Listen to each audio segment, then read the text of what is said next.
Bom, gente, vamos começar então.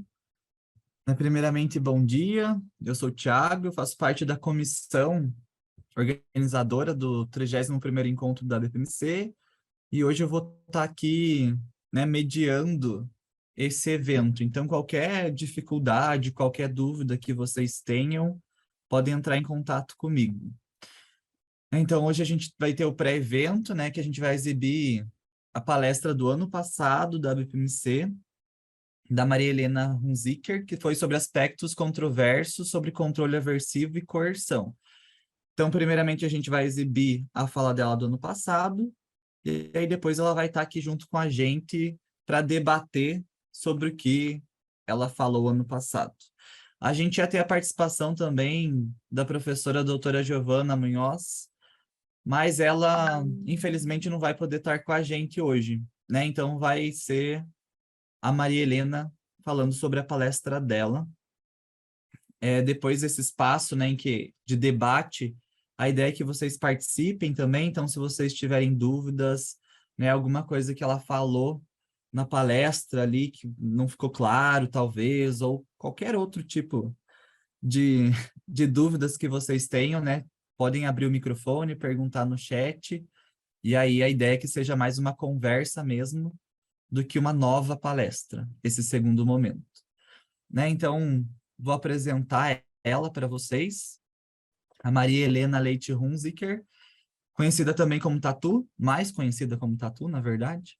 É licenciada, bacharel e psicóloga pela Pontífica Universidade Católica de Campinas, mestre, doutora e livre docente em psicologia experimental pela Universidade de São Paulo, pós-doutorado no Reed College, lá nos Estados Unidos, e na Universidade de Sevilha, na Espanha. Foi docente na Clínica do Comportamento em Campinas, na Faculdade de Psicologia da PUC São Paulo e na Faculdade de Ciências Médicas da Unicamp. Trabalha na Universidade de São Paulo desde 1988, onde foi coordenadora do programa de pós-graduação em psicologia, área de concentração psicologia experimental e chefe do departamento. Aposentada como professora associada a 3 em 2017, atua como professora sênior no mesmo departamento. É orientadora no programa de pós-graduação em Psicologia Experimental da USP, onde coordena pesquisas teóricas e experimentais sobre análise do comportamento, com ênfase nos temas controle aversivo, variabilidade comportamental e neurociências. Sobre os certificados, daqui a pouco eu vou mandar também o link para vocês preencherem o Forms para vocês receberem o certificado depois, tá bem? Eu vou compartilhar o vídeo dela. Uma outra coisa importante, gente, que é o pré-evento do 31º encontro da BPMC. Então, queria convidar vocês para fazerem a inscrição, quem ainda não fez no encontro. Ele vai acontecer de 7 a 10 de setembro, no feriado, então, e vão ter vários palestrantes, super interessante, então participem, não percam essa oportunidade. Esse ano ainda vai ser online, por causa dessa questão da pandemia, tudo, do Covid. Então a gente não quis arriscar em fazer um encontro presencial sem saber direito como as coisas andariam, como foi ano passado, que estava tudo bem e de repente os casos voltaram a subir e aí tudo começou a meio que fechar de novo. Então, por isso esse ano ainda é online, mas torcemos muito para que ano que vem seja presencial e a gente possa se ver pessoalmente. Eu vou compartilhar a tela aqui.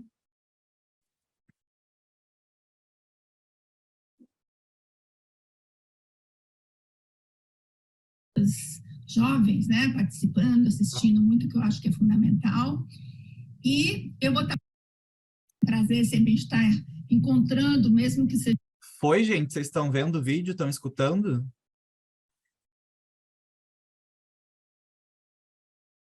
Sim? Ok, então. Qualquer coisa, vocês me sinalizam aí no chat para eu mudar, tá bom? Vocês estão vendo só a tela do vídeo mesmo, para ver se eu compartilhei certo. Ou vocês estão vendo minha tela inteira? Ah, beleza. Qualquer coisa, então, daí me sinalizem seja assim à distância, os velhos amigos, os colegas, o pessoal jovem que está chegando, que eu acho muito importante. A BPMC sempre tem pessoas jovens, né, participando, assistindo muito, que eu acho que é fundamental. E eu vou estar falando de um tema que eu venho falando há muitos anos. Todo mundo sabe, né, que as pessoas que me conhecem sabem que eu venho fazendo esse trabalho sobre controle aversivo e tendo assim, uma postura crítica em relação a algumas coisas que são bastante convencionais na área. Então, eu vou estar retomando algumas coisas que até que eu já falei em outros momentos. Essas coisas eu vou passar de uma maneira um pouco mais rápida e vou tentar me concentrar mais na parte final do que eu preparei, que acho que é um pouco mais atual, em cima de coisas que a gente vem trabalhando lá no nosso grupo, do Laboratório de Análise Biocomportamental, o LabC, que está aí na tela com esse ratinho aí. E então, essas reflexões que eu vou estar apresentando são muito fruto dessas discussões com várias das pessoas que estão lá, né, participando das nossas reuniões científicas, e então eu estou trazendo aqui em nome de todos, tá? Ontem eu tive uma atividade que já tratou dessa questão de controle aversivo e coerção. Então, hoje, até alguns slides eu vou repetir em relação a ontem, porque nem todo mundo acho que assistiu, mas eu vou realmente tentar passar mais rapidamente por essa parte que já foi discutida bastante e para depois deixar um período no final para a gente conversar, que eu vou adorar se sobrar um período razoavelmente grande para a gente poder conversar. Tudo bem? Bom, então vamos lá. Qual que é a proposta dessa... Por que eu venho há tanto tempo batalhando, trabalhando, assim, falando, né, sobre assim, esses questionamentos sobre controle aversivo? Então, no texto que o César Rocha e eu publicamos recentemente, a gente inseriu uma fala do Sidman, que traduz, acho que muito bem essa postura que está por trás desse texto do César e meu, que a gente discutiu ontem, e do que eu vou estar falando hoje. O que o Sidman diz é assim, que uma lição consistente da ciência é que as soluções para problemas experimentais e teóricos muitas vezes exigem o afastamento das formas convencionais de pensar. Desculpa. Então, o que eu vou estar fazendo, justamente, eu estou me afastando de uma forma convencional de pensar. Tá? Aqueles cientistas que questionam persistentemente as formulações tradicionais e abordagem ortodoxa. Desculpa, estou com a garganta seca. Estão mostrando os efeitos de um histórico de reforço da variabilidade comportamental. E aqui acho que é a frase principal deles. Eles descobriram que quando as respostas antigas não funcionam, novas respostas devem ser tentadas. Então, acho que a ideia é bem isso, quer dizer, algumas coisas têm sido ditas, repassadas na análise do comportamento, que, pelo menos do meu ponto de vista, elas são insuficientes e eu acho que precisariam ser mudadas, então eu estou tentando buscar respostas novas, tá? Então, estou fechando com o Sidman totalmente nessa afirmação. Bom, então eu vou falar um pouco sobre o controle aversivo para depois entrar na questão da coerção, que é onde eu vou estar centrando mais. Por que eu venho questionando tanto como a nossa abordagem lida com o controle aversivo? Eu quero deixar muito claro uma questão assim que às vezes surge com razão, como se eu questionando algumas afirmações que existem na área, eu tivesse quase que fazendo assim uma apologia do controle aversivo, né? Então, vamos agora ir para o lado do controle aversivo. E absolutamente, não é isso. Quer dizer, eu fecho completamente, quer dizer, endosso completamente essa postura de que a gente deve priorizar reforço positivo, de que devemos procurar esquemas individuais, coletivos, culturais, qualquer que seja o nível que a gente estiver analisando, dentro do possível, priorizando o reforço positivo. Mas o controle aversivo é parte da natureza, é parte da sociedade, ele muitas vezes é necessário e eu acho que a área, nesse momento, lida de uma maneira imprópria. E o que eu tenho apontado como assim, talvez, aqui não vou estar esgotando assuntos, eu tenho isso já escrito em alguns textos, se alguém se interessar, pode talvez dar uma olhada lá, mas aqui eu estaria apontando isso, que o conceito de controle aversivo é impreciso, a definição é simplesmente operante, como se o comportamento fosse só operante, esquece-se outras relações de comportamento que não seja operante, E essa divisão binária do controle, então tem o controle aversivo e o controle por reforço positivo. E é uma divisão valorativa, ou seja, um é bom, o outro é mal, então são aspectos que eu vou estar discutindo aí. Sobre o conceito impreciso, nesse meu texto de 2011, eu faço uma análise que eu vou destrinchando bastante, mas aqui bem resumidamente. O que é controle aversivo? Eu comecei escrevendo esse texto quando eu me fiz essa pergunta para escrever um capítulo para um livro que tinha me pedido, eu queria definir controle aversivo e eu não conseguia definir. Né? Então, eu comecei a ir atrás, quem define assim, ninguém define, as pessoas classificam, né? Desde o Catania até outros, aí, pessoas da área que têm livros textos, coisas assim, classificam algumas relações como aversivas e outras como não aversivas. E, geralmente, no universo operante, então, reforço positivo, reforço negativo, punição positiva e punição negativa, as 4 relações operantes, as 3 últimas seriam controle aversivo. Só o reforço positivo é que não seria a operação e reforçamento, né? Mas aí a análise que eu faço é bem isso, quer dizer, se essas três contingências de reforçamento positivo, punição positiva e negativa compõem uma mesma classe de controle aversivo, eles têm que ter um aspecto comum que define essa classe. E eu procurei qual é o procedimento comum a eles, quer dizer, é a adição ou é a remoção de um estímulo? Tem os dois, entende? Não tem uma coisa única. Qual é o processo? É aumentar ou diminuir a probabilidade futura da resposta? Também não havia uma coisa única, porque o reforçamento negativo aumenta, a punição diminui. A natureza do estímulo, será que todos eles envolvem o estímulo aversivo? A punição negativa envolve a remoção de um estímulo apetitivo. Então, eu não consegui achar nenhum aspecto objetivo que me permitisse caracterizar uma relação como aversiva. Então, eu terminei, inclusive, o artigo assim, sem saber como definir controle aversivo e mostrando, pelo menos tentando discutir como a área usa esse conceito sem essa preocupação de ter uma definição conceitual mais, esse aspecto conceitual está mais trabalhado, né? E dentro disso, eu acho que a punição é o grande problema, né? Quando se fala de controle aversivo, no geral se pensa muito em punição, é punição positiva, aquela que o indivíduo faz alguma coisa e algo é acrescentado no ambiente e, em consequência disso, a probabilidade futura dessa resposta é diminuída. Agora, o termo punição, especialmente, eu acho que ele é muito mal compreendido. Ele é um termo que vem do uso popular, né?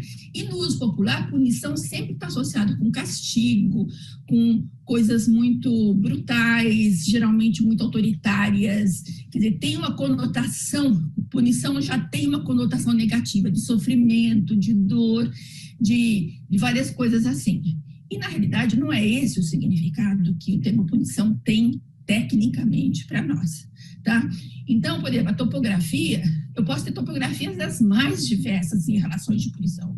Um levantar de sobrancelha pode ser eu estou interagindo com a pessoa, dou uma levantadinha de sobrancelha, essa minha reação pode ser punitiva para ele.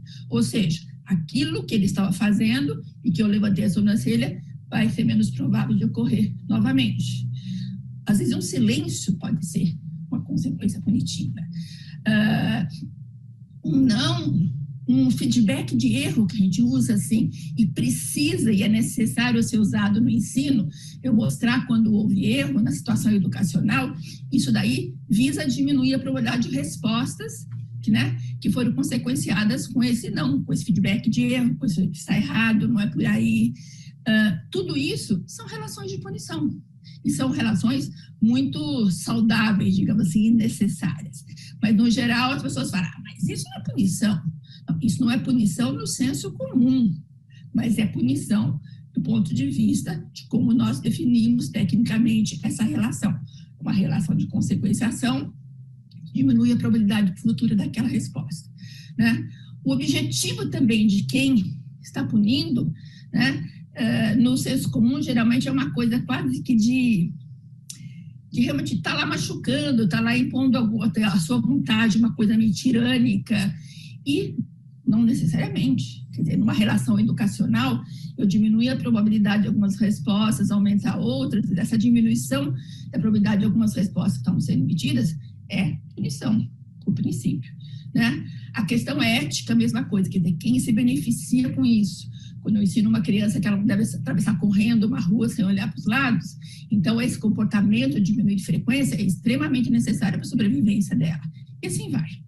Então, é a má compreensão, eu acho, e a meu ver, ele decorre dessa coisa que nós tiramos do senso comum, né, do uso popular, um termo que já tinha conotações que eram muito negativas, e isso, de uma certa maneira, poluiu o como a gente lida com essa terminologia. Os efeitos da transição também são muito apregoados, depois eu vou falar um pouco mais disso, então vou passar agora muito rápido, mas dele ter efeito transitório, de ter produzir reações colaterais negativas, gerar contracontrole, tudo isso a gente vai ver, tem uma série de trabalhos experimentais que mostram que isso daí não é próprio das relações denominadas de controle aversivo. Então, reforçamento negativo e punição.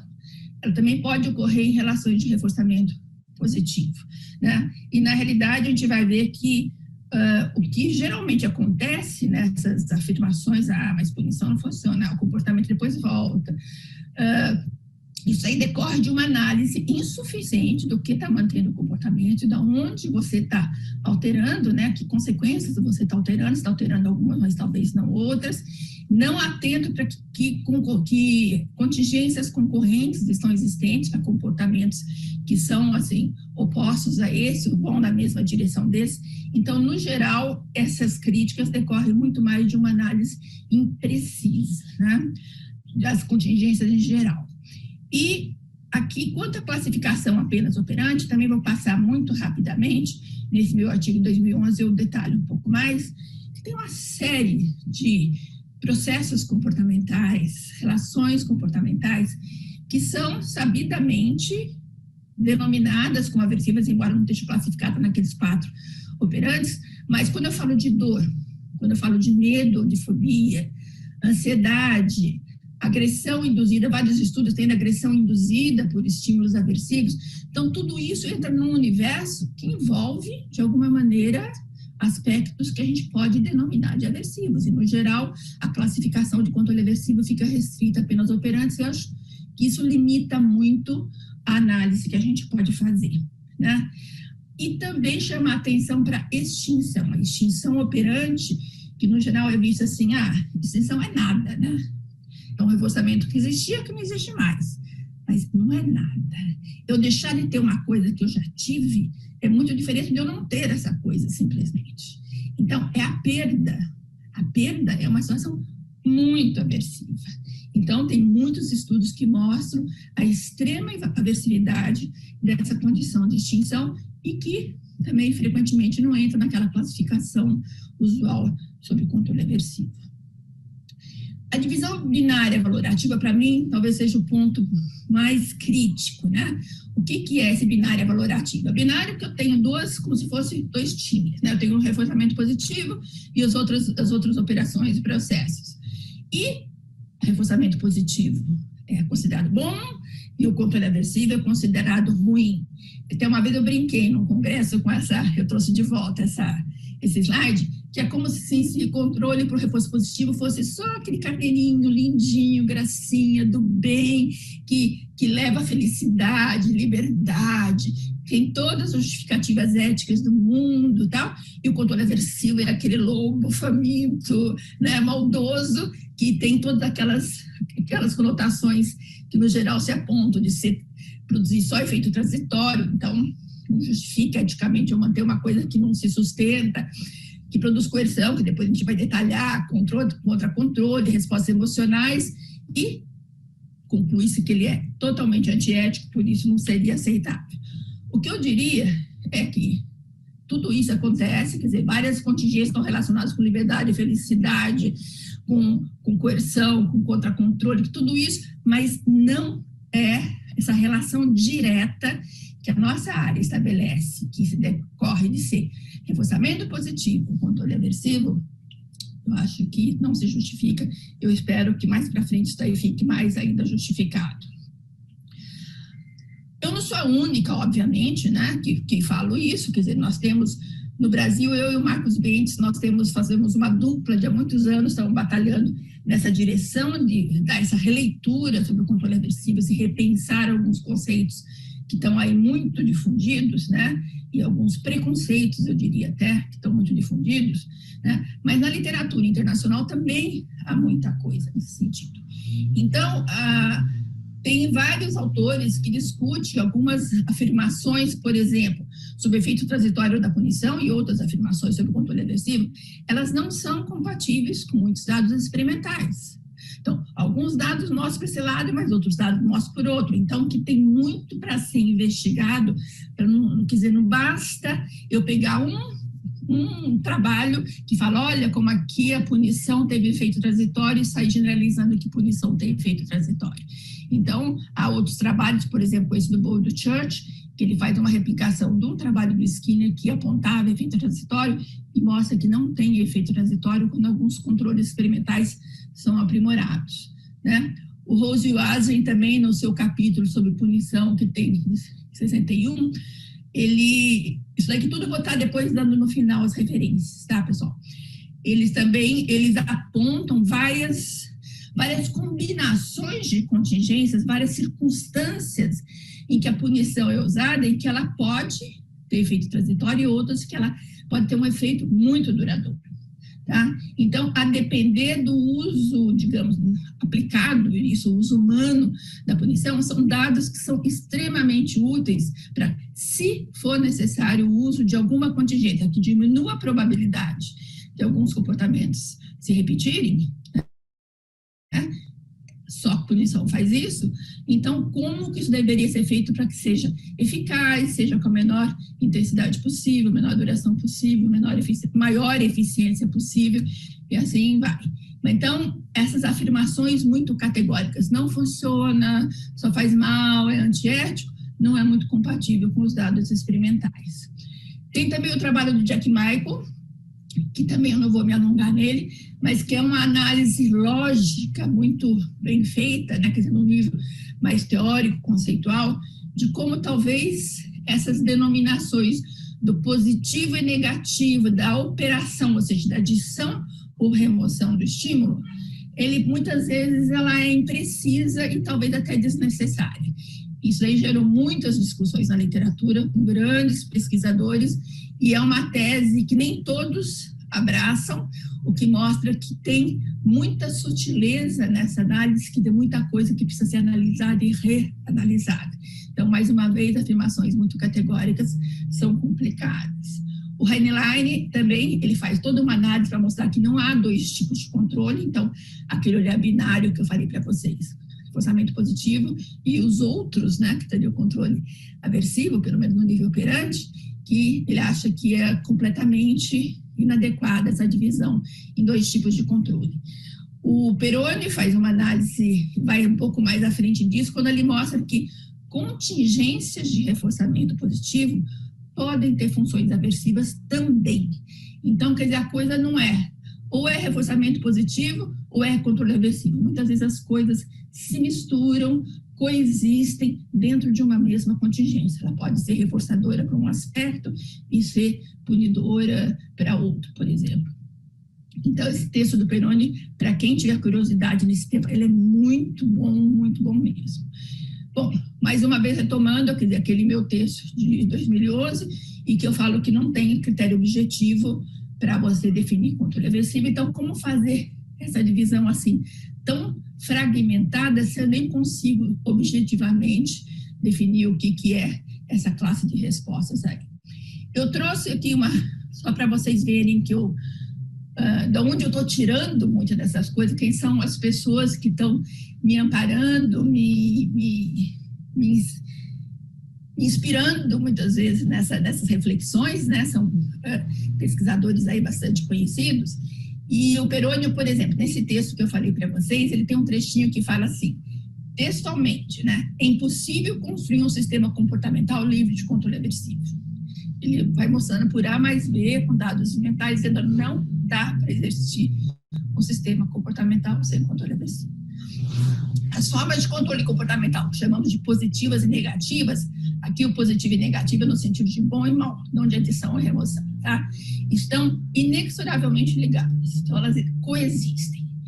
Assim, as decisões sobre métodos de controle bons e ruins devem ser decididas independentemente de questões sobre se os métodos atendem às especificações técnicas de reforçamento positivo ou controle aversivo. Então, ser bom ou ser ruim não tem nada a ver com ser reforçamento positivo ou controle aversivo. Tá? Quer dizer, o que vai definir ser bom ou ser ruim é uma outra questão que, se der tempo, também a gente vai pincelar um pouquinho mais à frente. E o Heinlein, que eu falei para vocês, que falava que não tem os dois mundos, né? Os dois tipos de controle, ele fala também textualmente: o estudo do controle aversivo não deve ser visto como um exame de fenômenos peculiares àquela área, mas como um exame de processos possivelmente comuns a todo comportamento. Então, segundo ele, todo comportamento envolve tanto reforçamento positivo como controle aversivo. Exige controle do comportamento. Essa classificação que a gente faz, o fato dela ser valorativa, que ela adquiriu essa coisa valorativa, ela permite, ela polui muito, ela dificulta muitas vezes a gente olhar de fato quais são as relações que estão ali ocorrendo, porque cria-se uma série de preconceitos em relação a algumas. Só para poder a gente não ficar tão no nível teórico, eu puxei aqui, sabendo que é uma coisa, vai ser muito superficial, porque a gente não tem tempo de aprofundar muito, mas, por exemplo, se a gente for analisar a pandemia que nós estamos vivendo, todo mundo está assim, saturadíssimo, é uma situação hiperaversiva, tem aversividades em vários níveis sociais, de saúde física, saúde mental, quer dizer, tem perigos, né, nesses vários níveis. Então, logo que começou a pandemia, lá no laboratório a gente tem uma reunião semanal que a gente faz, né, eu e todos os participantes lá do laboratório, e nós falamos assim, a gente precisa fazer alguma coisa, né? Essa pandemia a gente não pode ficar de braços cruzados. E o que a gente sabe fazer é analisar comportamento. Então, vamos tentar começar a analisar o que pode ser essa pandemia. Então, a pandemia começou em março aqui no Brasil, e em julho a gente já tinha esse artigo publicado, que a Tibério é a primeira autora, e foi assim uma força-tarefa que nós fizemos, são 10 autores, né, quer dizer, são todos os participantes do laboratório da época, e o que nós analisamos ali está publicado na REBAC, para quem quiser ver, de 2020, de julho de 2020. Nós analisamos que a Covid-19 é uma doença viral, então são os virologistas que têm que dar conta de nos informar sobre os limites, sobre os perigos, sobre todas as coisas relacionadas ao vírus.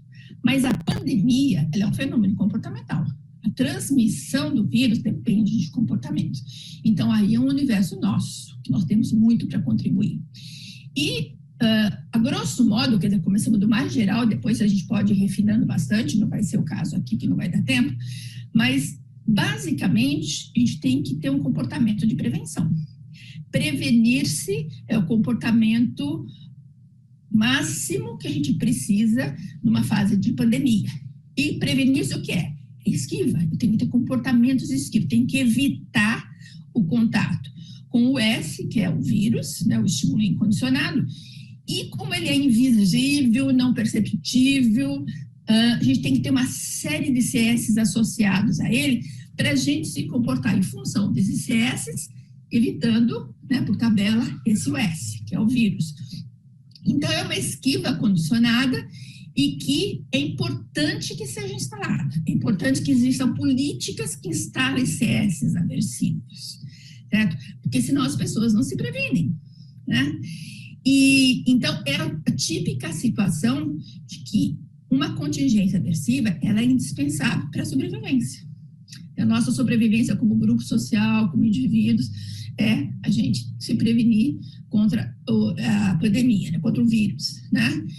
E nessa situação, as pessoas que são pouco controladas por essas contingências aversivas e reforçamento negativo, são as pessoas que não se previnem, são os negacionistas. Imagina, não existe, é invenção, não é bem assim, né? Todo esse discurso que a gente sabe que existe e que é tão terrível em termos não só individuais, mas simplesmente em termos coletivos, né? Porque se propaga, né?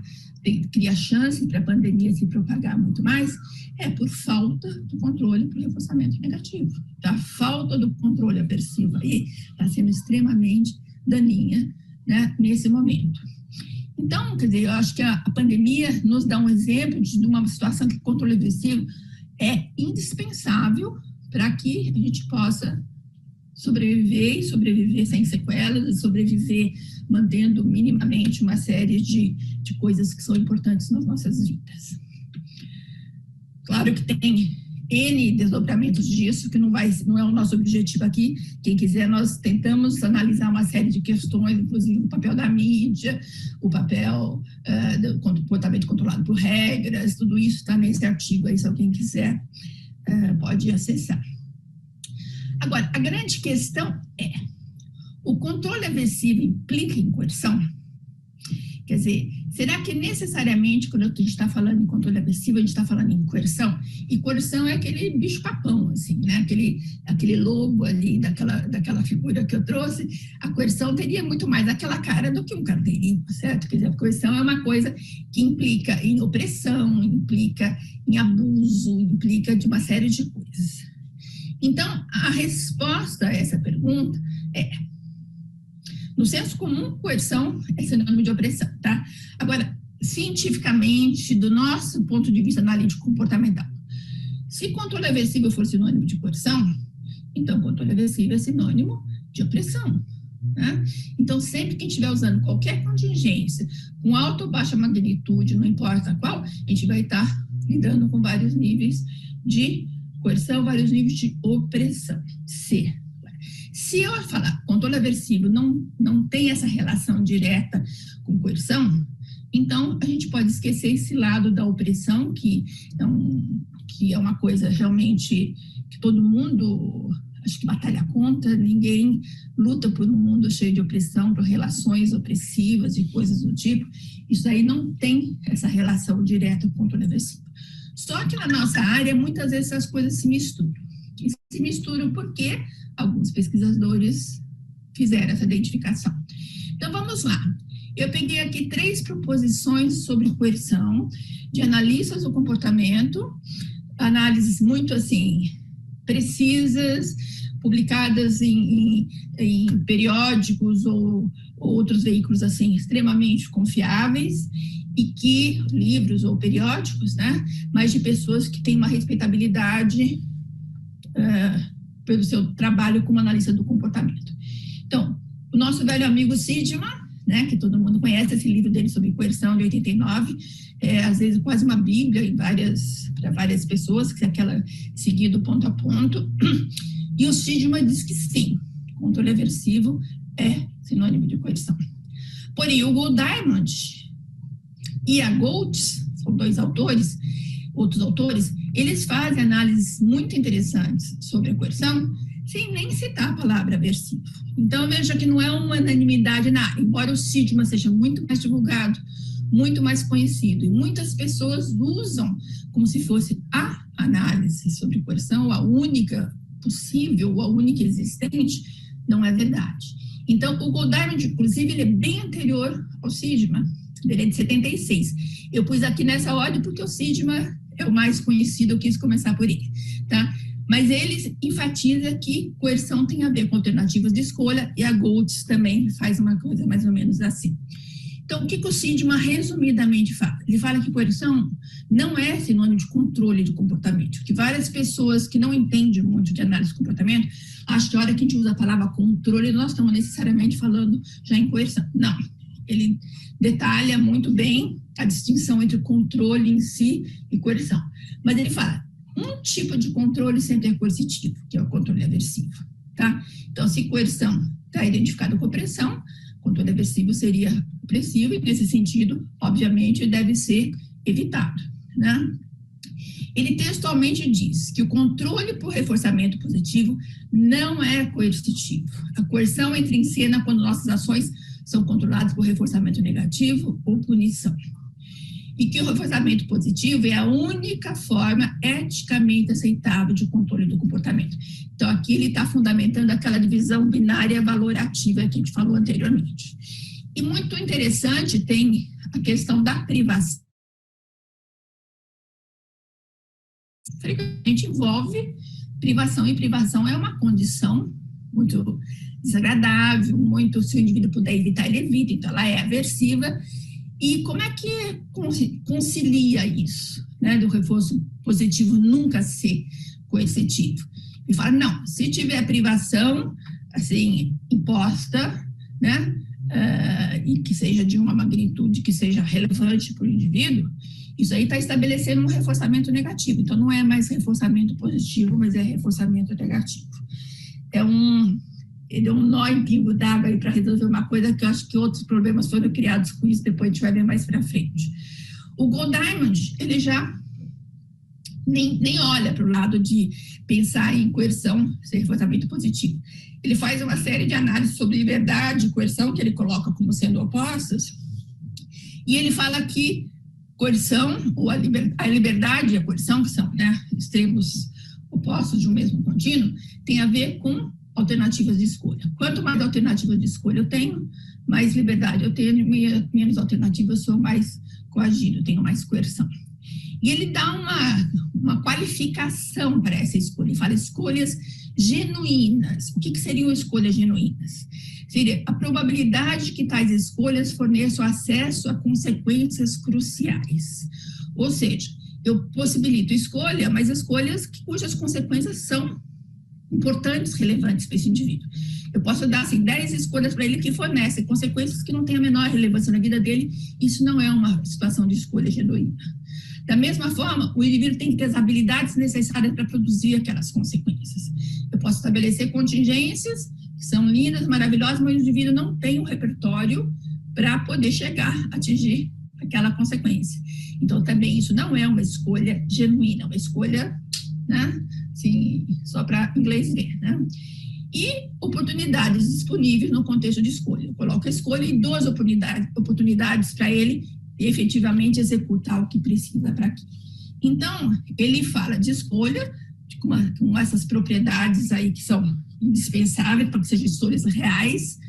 Acho que todo mundo conhece, ou muita gente conhece, o filme Escolha de Sofia, né? Na Segunda Guerra, um guarda nazista está levando as pessoas para os trens de campo de concentração, tem uma mãe com 2 filhos, ele coloca para ela, você pode escolher um deles para ir com você, o outro vai sozinho no trem lá de criança. Qual você escolhe?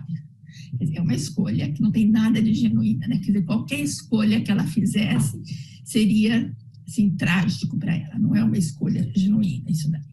E tem todo o desdobramento dessa escolha que ela é obrigada a fazer, que é absurdamente coercitiva, e que é um filme muito triste, mas que quem não conhece vale a pena assistir também. Bom, aqui uma citação do Gold Diamond, de que a coerção pode ser definida como mais severa quando não há escolhas genuínas e as consequências contingentes ao comportamento são críticas. Tá? Então, eu tenho consequência crítica, mas eu não tenho escolha genuína. Então, aí eu tenho uma situação de coerção. Uma implicação dessa abordagem é que a coerção é sempre uma questão de grau, assim como o seu conceito oposto, liberdade. Então, ele não coloca assim, é coercitivo, não é coercitivo. Existem graus de coerção. E ele se propõe, inclusive, a quantificar isso, ele dá assim, estratégias para se quantificar graus de liberdade e graus de coerção. Quanto maior a liberdade, menor a coerção. Isso tem a ver com quantidade de alternativas de escolha genuína. Se eu tenho 10 escolhas, eu tenho o maior grau de liberdade do que se eu tiver 2 escolhas, por exemplo. Né? E, então, toda a ênfase é dada nessas alternativas de escolhas, sempre, entre aspas, genuínas. A Gold, ela não inova muito, ela faz um balanço das várias propostas, fala do Sigma, fala de outros, mas ela segue muito a trilha do Gold Diamond. E, a meu ver, ela dá uma pequena contribuição a mais do que o Gold Diamond havia dito, que ela fala que, além de ter múltiplas escolhas, tem que haver o consentimento. Tá? Então, ela fala que a coerção ocorre quando o ambiente é projetado para encorajar certas escolhas sem o consentimento prévio do indivíduo. Se a gente pensar, por exemplo, uma estratégia que a gente sabe que existe. Nos supermercados, os produtos ficam diferentes altura nas gôndolas. E a gente sabe que existe assim toda uma paga-se para que o seu produto fique na altura dos olhos das pessoas, Porque quanto mais na altura dos olhos, maior é a probabilidade da pessoa, então, ver aquele produto, pegar e comprar. Então, é uma forma de você, é o que o César Rocha está estudando, os nudges, né? Aquele empurrãozinho que é dado para que a pessoa, com mais probabilidade, imita aquele comportamento. Mas não é pedido o consentimento, não é consciente, quer dizer, o consumidor não está sendo consultado sobre isso. Aí é posto, é eficiente, tanto que exige assim, né, preços, né, diferenciados para alturas de gôndola, o produto ficar em determinadas alturas de gôndola, e na visão da Goltz, não havendo esse consentimento prévio, né, eu estou assim, induzindo certas escolhas sem esse consentimento, esse é um tipo de coerção. E veja bem, a pessoa só está comprando um produto, ali o produto que ela quer comprar, supostamente, né?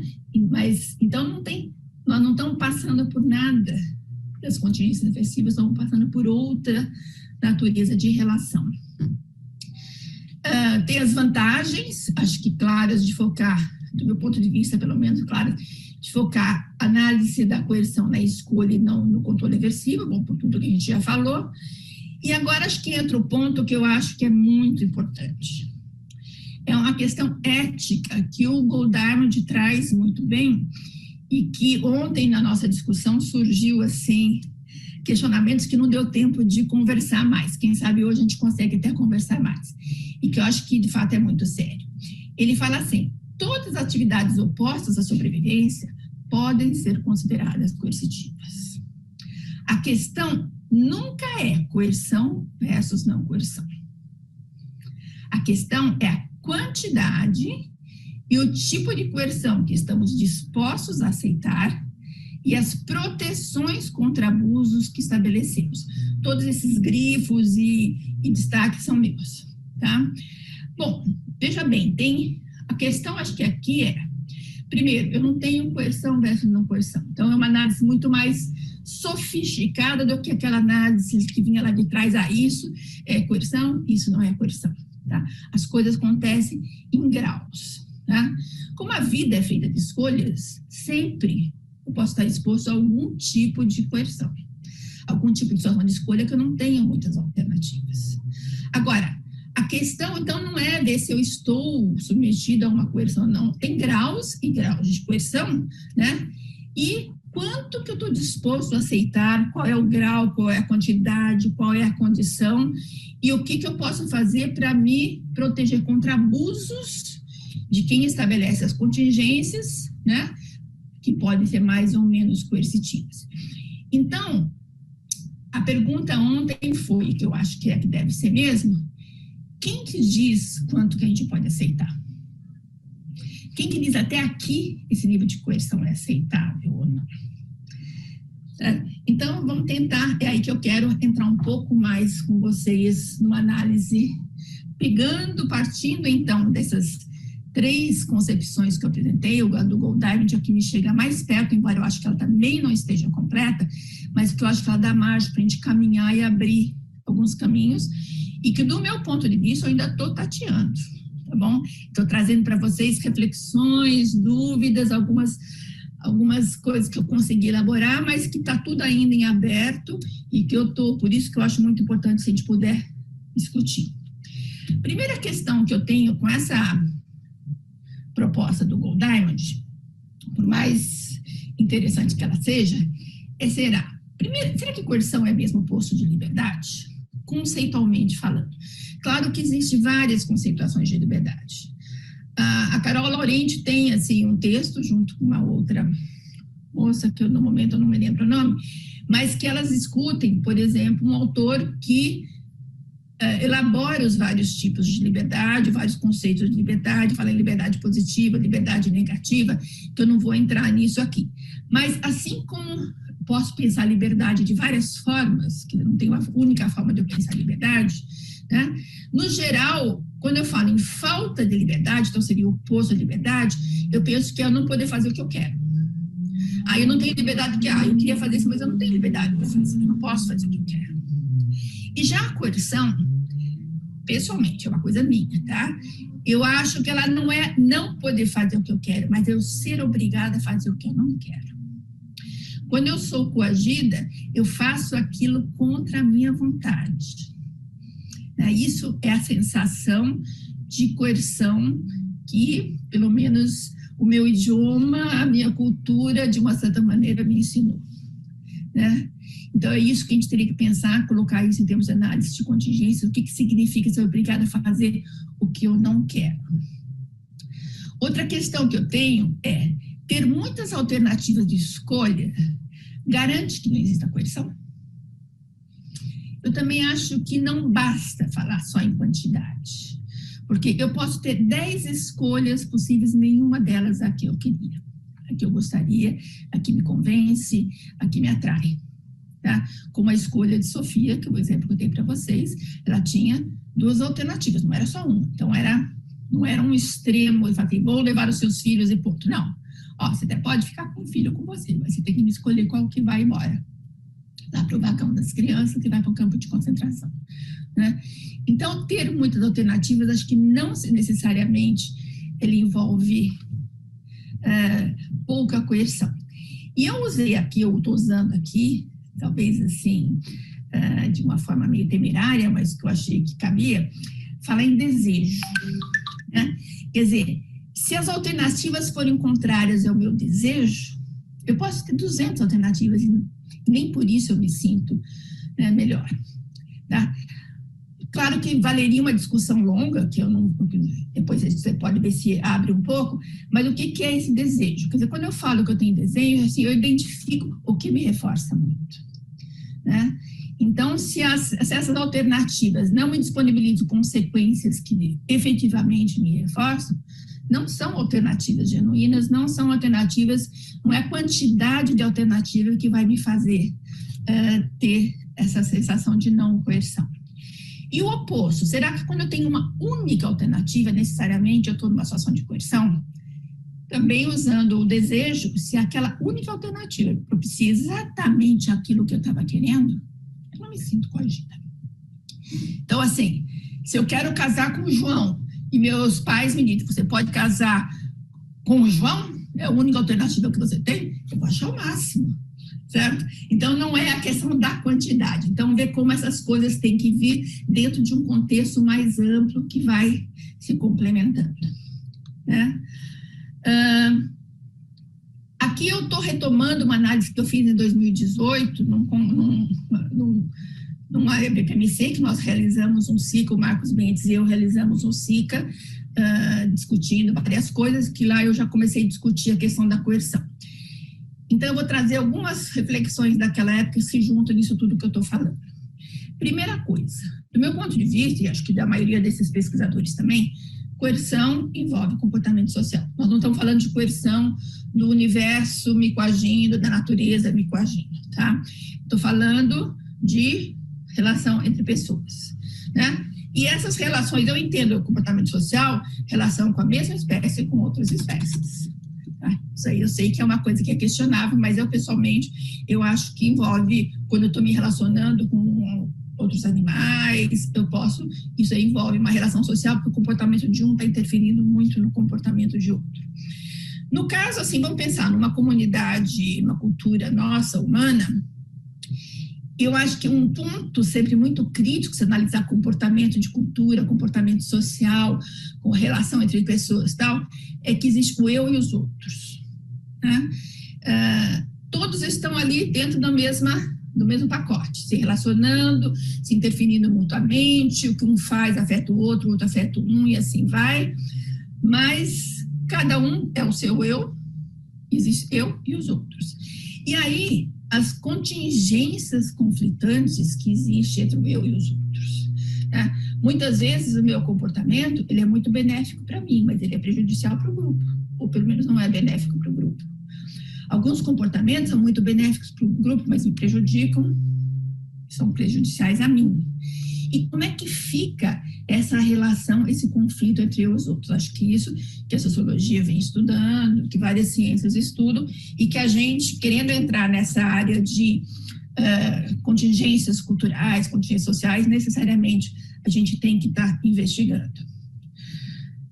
Quando a gente vai analisar essas relações, eu acho que alguns pontos têm que ser considerados. Por exemplo, o poder. O conceito de poder, eu acho que ele é essencial para a gente estar considerando isso, para a gente chegar na questão da coerção, inclusive outras relações. Por quê? O que seria esse poder? Quer dizer, as pessoas dentro daquele grupo social, o poder não é equitativo entre todos. Raramente você tem grupos sociais com poder equitativo. Quase sempre existe um desbalanço de poder. E o que é, do nosso ponto de vista, o poder? É a pessoa ter, né, possuir reforçadores ou punidores que podem ser liberados aos outros. Isso é ter o poder. O estabelecer contingências, liberando ou não esses reforçadores e punidores, é exercer o poder. O Skinner, na ciência do comportamento humano, ele faz essa distinção muito bem. Então, tanto o Skinner como o Ball trabalharam esses conceitos, e vai sair também nesse número da Rebate um artigo da Laís Nicolodi em que ela analisa a questão do patriarcado e que a gente faz uma análise sobre essa questão de poder, que é essencial para a gente poder analisar a relação entre os gêneros, o patriarcado, né, como uma coisa assim, que é componente de uma cultura, de uma sociedade. Bom, então acho que não dá para a gente pensar em coerção, comportamento social, coerção, sem a gente fazer uma análise de que poder está vigorando. Quando o poder é equilibrado, em raríssimas situações, não existe coerção. Quando o poder é desequilibrado, é a primeira condição para que haja coerção, tá? Do meu ponto de vista. Vamos ver se vocês concordam, depois a gente conversa. Bom, as escolhas genuínas que o Golddiamond trouxe, se eu tenho poucas escolhas, também é a condição que favorece a coerção, que é a condição para que exista a coerção. E aí tem o terceiro ponto, que é quem se beneficia com essa contingência, com essa relação social que está sendo estabelecida. É o controlador ou é o controlado? Então, sempre que o benefício predominante é do controlador, também é mais típico de uma relação de coerção. Então, veja bem, variáveis que a gente teria que estar levando em conta para se analisar a coerção, além da questão das escolhas genuínas do Golddiamond, eu acho que a questão do desequilíbrio de poder, né, e o benefício predominantemente do controlador. Aí eu fiz uma figurinha assim, essa balança, né, que está desequilibrada, aí tem o controlado e o controlador. Então, na situação que o controlado tem poucas alternativas de escolha e o controlador tem o maior poder ali na relação, e ele é o maior beneficiado por essa relação, é uma própria situação de coerção. Agora, aí vem essa situação que eu lembro que deu muita discussão quando eu discuti isso lá no SICA, que há situações de desequilíbrio de poder que não necessariamente são coercitivas, ou não, talvez esteja naquele nível de coerção, se é que a gente pode chamar de coerção, aceitável. Por exemplo, o controlado tem muitas alternativas de escolha, então ele pode se manter ou não naquela relação porque ele tem outras alternativas, ele não está obrigado a permanecer ali, ele permanece ali porque ele tem motivos, tem vantagens, tem alguma coisa que o mantém ali. O controlador, se eu tenho esse desbalanço de poder, ele tem mais poder que o controlado. Mas essa relação, ela é centrada no benefício do controlado. Então, é uma relação que eu diria que, do meu ponto de vista, não seria coercitivo, seria, quer dizer, se for pensar naquela proposta do Golddiamond, que são níveis de coerção, naquele nível perfeitamente aceitável. Eu fiz uma tabelinha que pega algumas relações que podem ser desequilibradas. Por exemplo, a relação professor-aluno, ela é muito desequilibrada. O professor tem muito mais possibilidade de dispor de reforçadores e punidores dos alunos do que vice-versa, né? Via de regra. Claro, aí depois tem as greves, tem as manifestações, tem várias coisas, mas assim, numa relação usual. Agora, esse desequilíbrio, acho que não caracteriza necessariamente uma relação coercitiva, como uma relação de pais e filhos, como uma relação de patrão e empregado, quer dizer, tem várias relações que têm um desequilíbrio de poder, mas que não necessariamente seriam coercitivas. No caso dessa professor e aluno, se todas aquelas contingências estão sendo estabelecidas visando o benefício do aluno, seria uma relação não coercitiva. Se o professor estabelece contingências que o beneficiam muito mais, que o favorecem muito mais, quer dizer, a meta é favorecê-lo, então isso poderia ser um dos critérios para se pensar naquela relação como coercitiva. O eletrochoque. Há tratamentos de depressão profunda que envolvem, né, um choque e que hoje em dia talvez nem é mais elétrico, é um choque insulínico, mas muitas vezes já houve esse uso de eletrochoque, e que tinha também um objetivo terapêutico, supostamente bem fundamentado, e que tinha como benefício tirar o indivíduo daquele quadro de depressão. Depois você vai poder me dizer mais algumas coisas sobre isso. E, no caso, não seria uma relação coercitiva, apesar de topograficamente soar como uma coisa, nossa, que horror, que coisa terrível. Agora, claro que usar o eletrochoque como punição, como forma de manter o indivíduo quieto, aquele filme Estranho no Ninho, né, que as pessoas usam o eletrochoque para conter o movimento lá dos pacientes de um hospital psiquiátrico, ou na tortura e outras situações assim, obviamente é uma relação totalmente coercitiva. Então, o objetivo aqui do uso está sendo, talvez, no critério, quem é o beneficiado que daria essa conotação mais para um lado ou para o outro. Relações hierárquicas também. No trabalho tem o chefe, tem o patrão, tem o empregado, tem o chefe, tem os subalternos e tal. Tudo isso pode existir e tem uma função de organizar o trabalho e não ser necessariamente coercitivo. Mas, na medida que começa a ficar baseado em vantagens pessoais, essa coerção começa a ficar mais evidente. No caso das nossas pesquisas experimentais, né? Então, quando eu falo que relação social não é só com humanos, será que os nossos experimentos de análise do comportamento são coercitivos? Onde surgiu essa pergunta na nossa conversa, e eu acho que é uma coisa que frequentemente a gente pergunta. Por exemplo, nos estudos de controle aversivo, no geral, é mais fácil as pessoas falarem, é uma situação muito coercitiva, quer dizer, aqui nesse caso, eu tenho o choque pelo piso da caixa e o rato tem que pular de um lado ou do outro da caixa para desligar o choque, uma contingência de fuga. Então, nossa, que coisa mais coercitiva, porque se ele não pula para o outro lado, ele fica levando choque.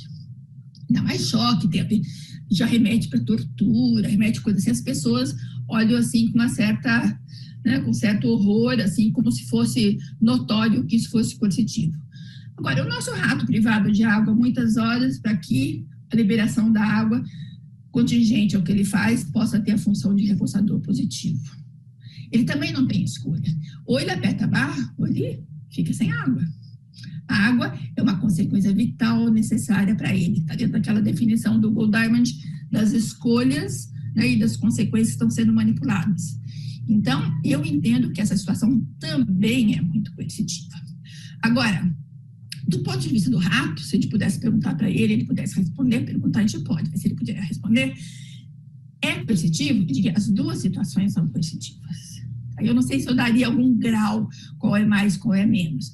Claro, depende da intensidade do choque, do grau de privação, mas são duas situações muito coercitivas que o indivíduo não tem escolha.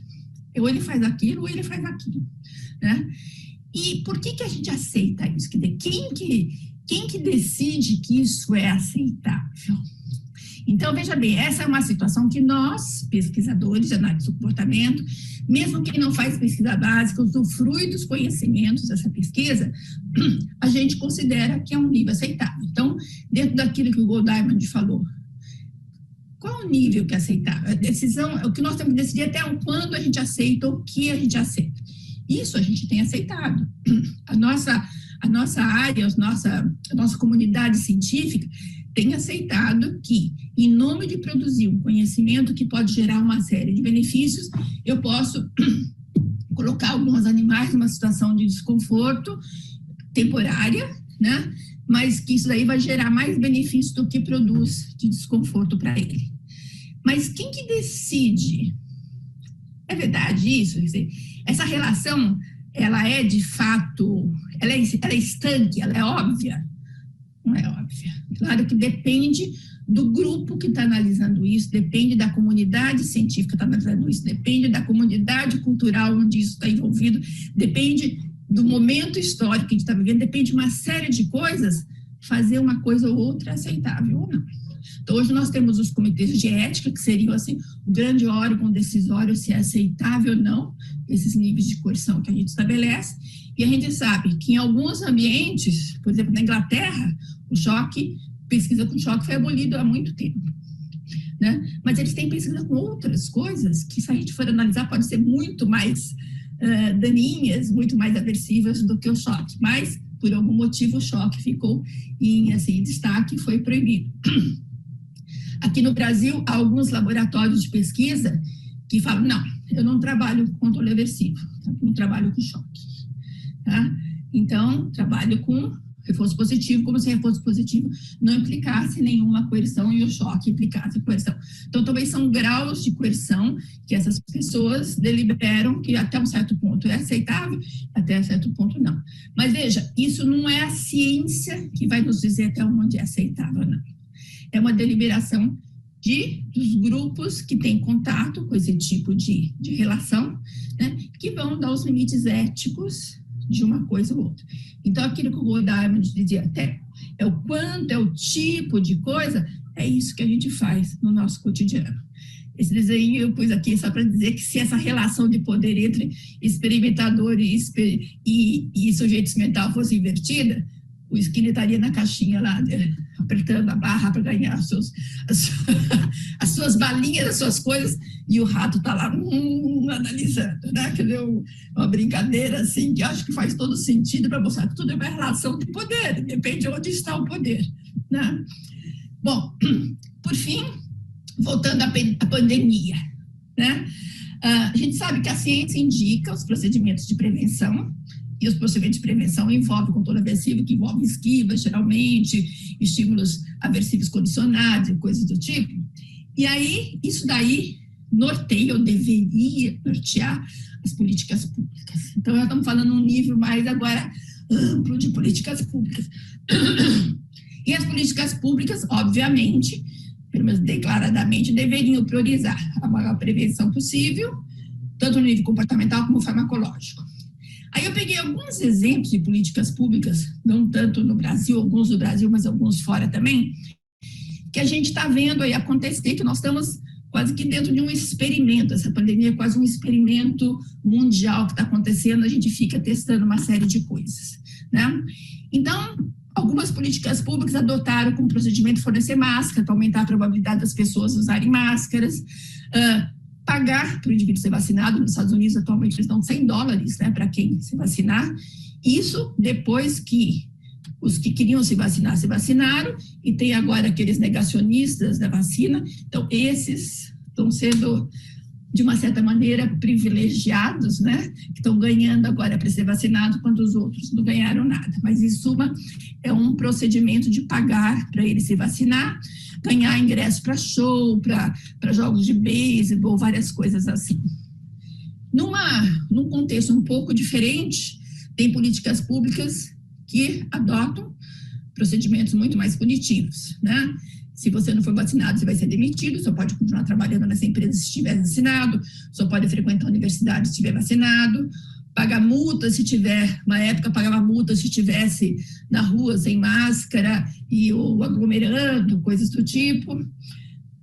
Nos aeroportos, nas aduanas, vários países exigem comprovante de vacinação para você poder entrar, então existe, de uma certa forma, uma punição para quem não se vacina, ou supostamente um reforçamento para quem se vacina, né? Vai saber, e também poder frequentar ou não o local também. Então, são políticas que têm focos um pouco diferentes. O mais, não sei se eu posso chamar de reforçamento positivo e punição, acho que é muito simplista fazer isso, mas são formas de abordar diferentes.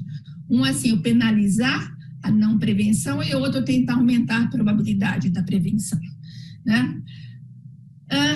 E aí vem a questão. Frente ao conflito, indivíduo-grupo, que a gente sabe que existe comportamento social, que política pública que seria mais desejável aí? Aquela que prioriza o direito do indivíduo ou aquela que prioriza o direito do grupo? Então, se o indivíduo que não se vacina, ele pode estar implicando em muito mais perigo para o grupo social dele, os administradores públicos, digamos, em tese, teriam o direito de tomar providências para que esse tipo de comportamento seja minimizado, o de não se vacinar, certo? Isso pensando no grupo. Mas aí vem, assim, aquela filosofia do direito individual acima de tudo. Não, mas eu não posso ser obrigada a fazer o que eu não quero. Isso é coerção. Então, você faz o que você quer, você continua sem se vacinar e você é um perigo para o seu grupo social. O que deve predominar? Então, mais uma vez, aquela coisa, toda a questão política, ética, filosófica, que não é a ciência que vai dar, mas que é isso que tem que ser elaborado, são comportamentos sociais que tem que ser, que ocorre, que vão estabelecer esses limites aí. Tá? Bom, finalizando, eu diria que uma tentativa de definir, com tudo isso que eu falei aqui, o que seria uma coerção. Quer dizer, estou tentando ir além do Gold Diamond, além da Ghost, né? Estou na linha deles, pensando em escolhas, e como é que eu pensaria de começar a circunscrever mais o que é a coerção. Eu estou colocando para ser discutido, não tenho nem certeza se ela é adequada ou não, essa tentativa de definição, mas depois, assim, em uma relação social que envolve desequilíbrio de poder, então, coerção só existe numa relação social que envolve desequilíbrio de poder. Coagir é estabelecer contingências que beneficiam predominantemente o controlador, tendo controlado reduzir as opções de escolhas genuínas. Então, fica aí para a gente depois pensar junto. Eu acho que nós temos quase meia hora para poder conversar. Aqui eu tenho as referências. Meu obrigado com a minha tatuzinha para vocês. Bom, gente, então agora a gente vai para a segunda parte, né, que é a parte de discussão, de debate. Queria agradecer a Tatu, que entrou aí para conversar com a gente um pouquinho.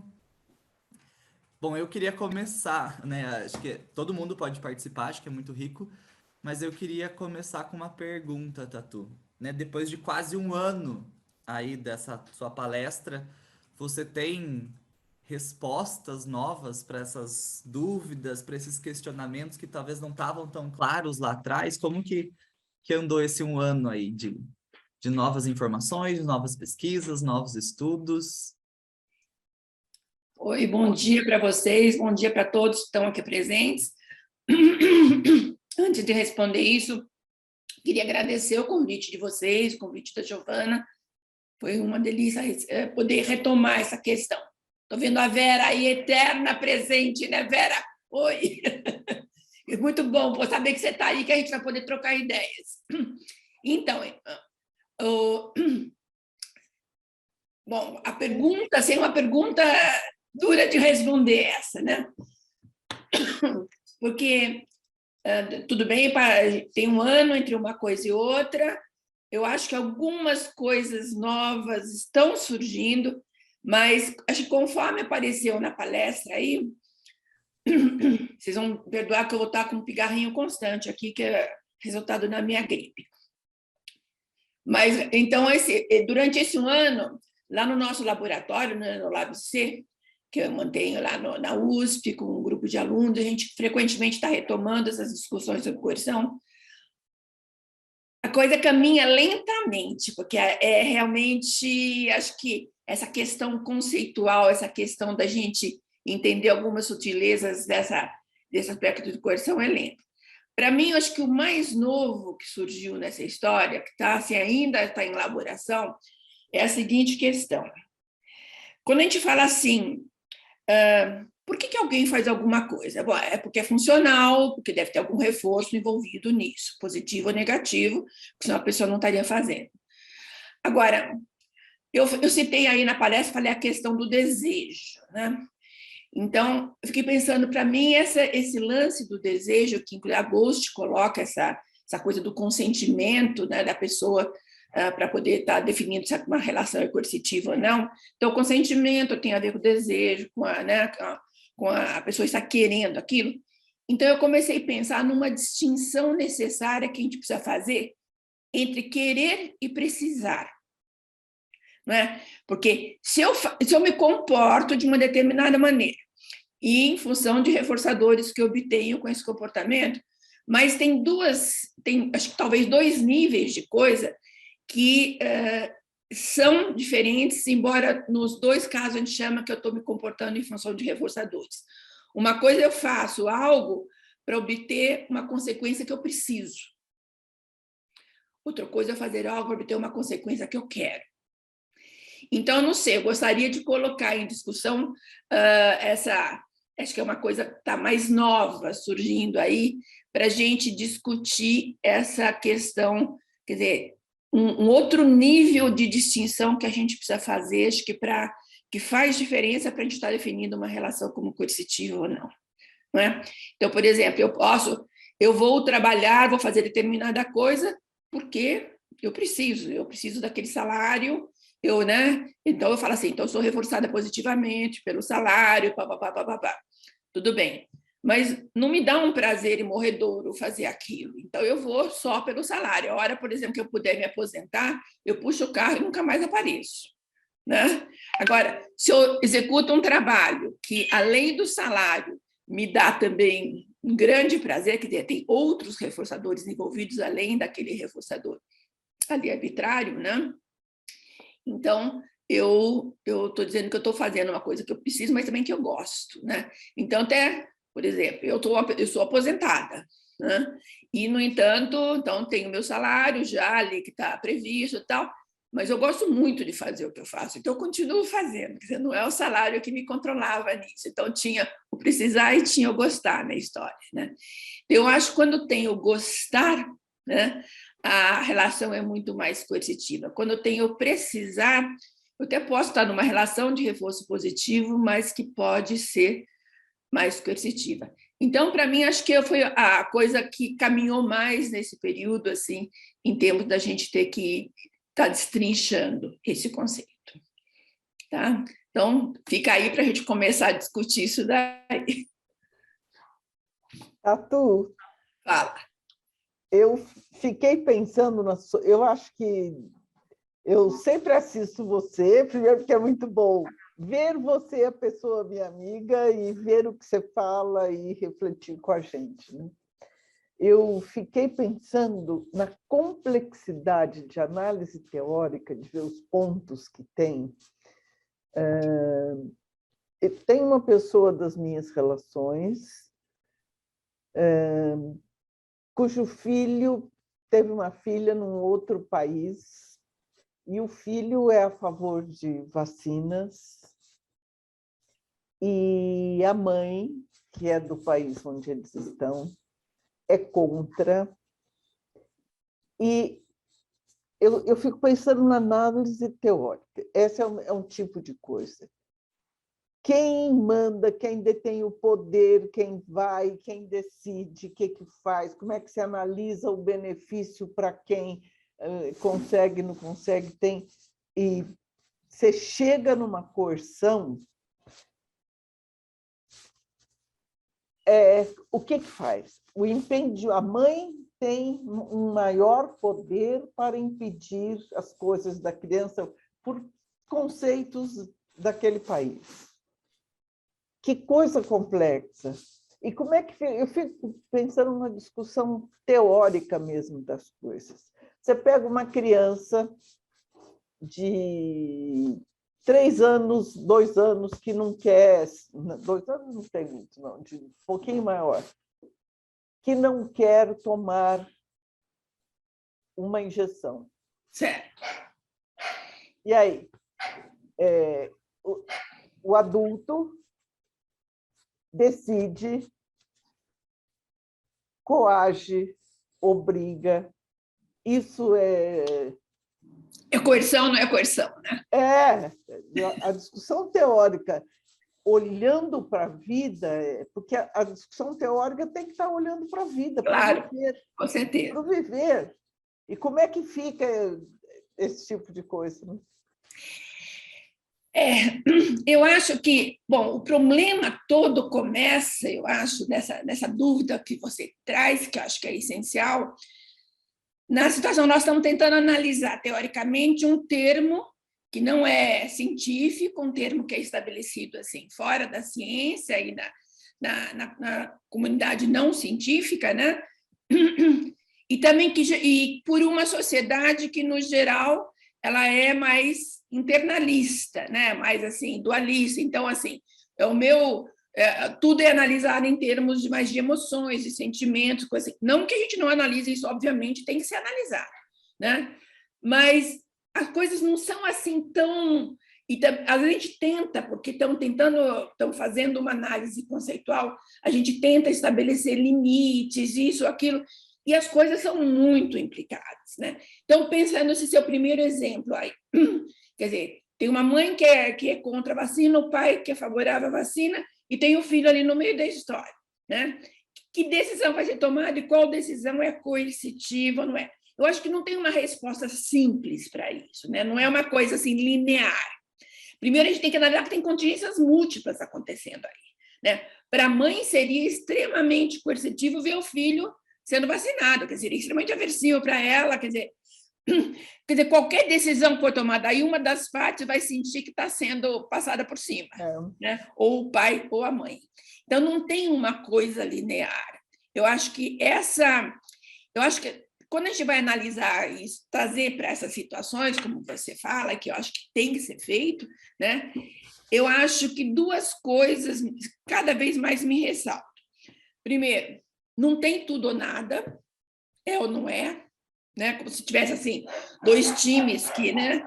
Ou é Palmeiras, ou é Corinthians, ou é coisa assim. Não, tem assim, tem extremos e tem um contínuo que acontece aí no meio, e também não tem uma contingência única, tem contingências múltiplas figurando. Quer dizer, nesse conjunto todo, o que se faz com isso?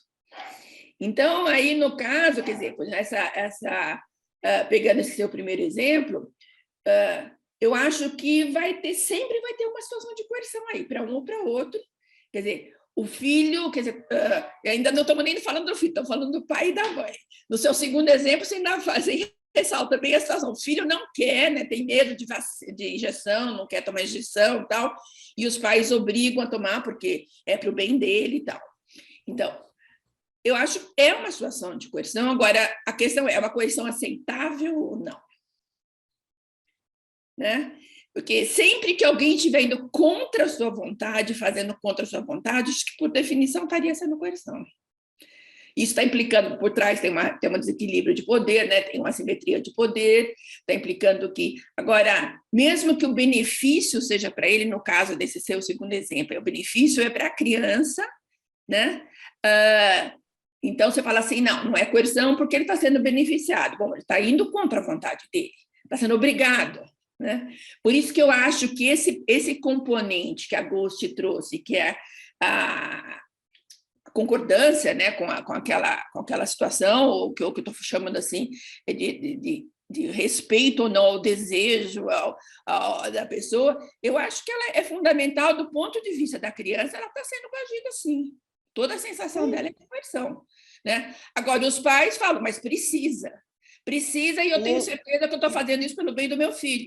E avaliamos como eticamente desejável. Desejável, exatamente.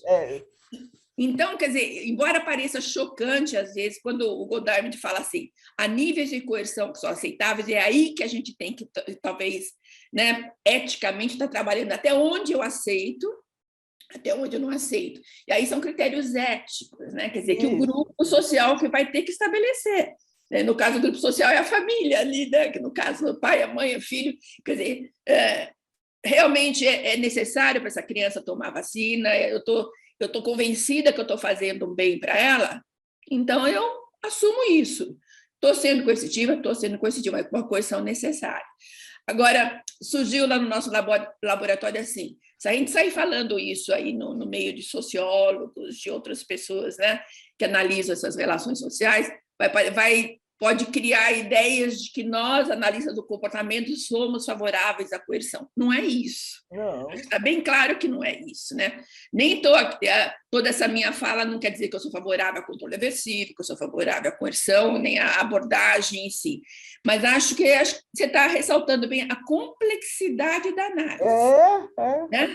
Quer dizer, não é uma coisa simples falar assim, se é coercitivo eu não aceito, se é tal. Não, tem que ser ponderado todas essas coisas, né? E sim, há níveis de coerção que eu acho que são necessários, né?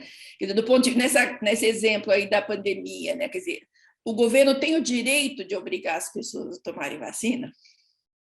né? Então, isso é uma questão, quem vai decidir isso é a comunidade, que é governada por aquele governo ali, né, que está sob o... Então, por exemplo, nos Estados Unidos, que predomina essa visão de que eu acima de tudo, não, se eu não quero, eu não faço. Se na China, por exemplo, que tem é um governo que tem uma outra filosofia de priorizar o grupo, não, para o grupo é importante, se querendo ou não, você tem que tomar. Né? E as pessoas acabam muito mais facilmente aceitando e tal. Então, eu acho que é uma análise realmente bastante complexa, mas eu acho que esses aspectos que esses pontos que a gente tenha levantado, eles mais servem para a gente destacar isso, ver que existe essa questão de poder, que eu acho que ela é muito importante, né? Que acho que essa análise de poder em várias relações é muito importante, né? Quer dizer, muitas vezes está aí o foco de algumas coisas, né? Quem está sendo beneficiado também, acho que é sempre muito importante, que uma mesma contingência pode estar beneficiando. Por exemplo, quando uma mãe fala assim para o filho, né? Faz isso, porque senão eu vou te dar injeção, né? As coisas que as pessoas falavam. Aí já é uma coisa um pouco mais, assim, digamos, tudo bem, a mãe está querendo que o filho faça uma coisa que supostamente é bom para ele, mas é aquele uso, assim, por exemplo, da injeção, como se fosse uma coisa, né, vou te produzir uma dor, vou te produzir uma situação desconfortável se você não fizer isso. É diferente do que falar, não, você tem que tomar vacina porque é importante para você não contrair essa doença, tal. Tem que fazer uma cirurgia, tem que ir no dentista, tem que fazer uma série de coisas que são muito desagradáveis, mas que são necessárias, né? E aí, aproveitando, Vera, não sei se continua na linha do que você estava querendo discutir, mas é aquela coisa de como é ilusório isso da gente imaginar um mundo só com reforço positivo.